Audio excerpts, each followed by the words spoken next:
Assalamualaikum warahmatullahi wabarakatuh. Good afternoon, everyone. How are you today? I hope you are in a good condition. Today, our topic is about material and methods in a scientific writing. So, in creating a scientific writing, you need materials and method.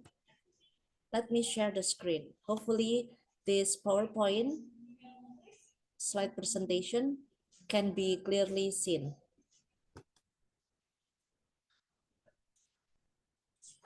Okay, let's start from the beginning, materials and method. What do you have in mind about material and methods, especially in a scientific writing? Yes, you're right. Those are needed, especially in a scientific writing. Why we should learn about materials and methods in a scientific writing? First, understand the purpose of the materials and methods section. Second, identify key components of this section. Third, learn how to write clear and replicable methods. And the fourth is practice organizing research procedures logically. So what is materials and methods section? The materials and methods section explains how the research is conducted. It provides detailed information so other researchers can replicate the study. It usually includes research design, participants, instruments, procedures, and data analysis. Now let's see the purpose of materials and methods. The first is ensure transparency in research, allow replication of the study, provide credibility to the research, and the last is explain how data were collected and analyzed. What are the key components of materials and methods in a study? The first is research design.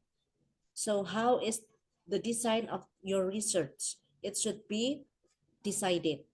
Number two is participants are subjects. Subject of the study or participants of the study should be decided in the study. So you will not be confused to find the participants or subjects of the study. For example, the subjects or the participants of the study can be the students in that school. And the third is materials or instruments. It means that what are the instruments or materials used in your study? For example, the instruments can be observation, checklist, interview, yeah, questions, and etc. The fourth is procedures. How are the procedures of your study? And the fifth is data collection. How to collect your data in your study? You collect the data, for example, by interviewing your participants or subjects or by using observation. And the last is data analysis. How do you analyze your data? For example, you analyze the data using quantitative method, using SPSS 25. So those are the key components of materials and method of the study. Now let's go to the research design. Explain the type of research used. Examples, experimental, descriptive, qualitative, quantitative, and mixed method. Mixed method here is the combination between qualitative and quantitative. So you use both in your study. Now participants or subject. Describe the people or objects involved in the research, including number of participants, characteristic, for instance, age, level, etc. And the last is sampling technique. Materials or instruments. Explain the tools used to collect data. Examples, by using questionnaires, interviews, observation sheets, tests, and recording devices. And for research procedures, describe step by step how the study was conducted. Example, preparing instruments, conducting the experiment, collecting responses, and recording the data. And for data collection techniques, there are so many techniques you can use to collect your data in the study. It explains how the data were gathered. Examples by using survey, interview, observation, and documentation.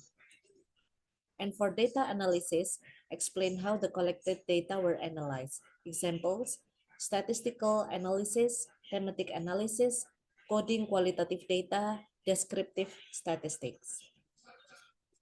And this is the example of materials and methods in your study. This study used a descriptive quantitative design. The participants were 30 university students, and data were collected through questionnaires and analyzed using descriptive statistics.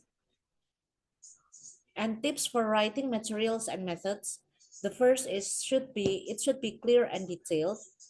Write in past tense, use logical order, avoid unnecessary information, and make sure that the study can be replicated.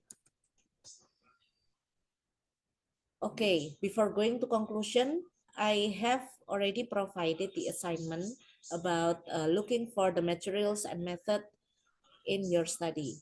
So I want you to decide the materials and methods used in your study.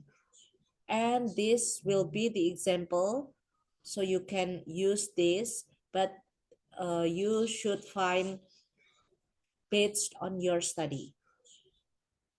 Okay, now let's go to the conclusion. So what is the conclusion of our meeting today? Yes, you're right. The materials and method section is essential in scientific writing, and it explains how the research was conducted and ensures the study is reliable and replicable. Okay, everyone, that's all for our meeting today. If you have further questions, you can ask in the forum of Google Classroom. Thank you very much for our meeting. Wassalamualaikum warahmatullahi wabarakatuh. See you next week.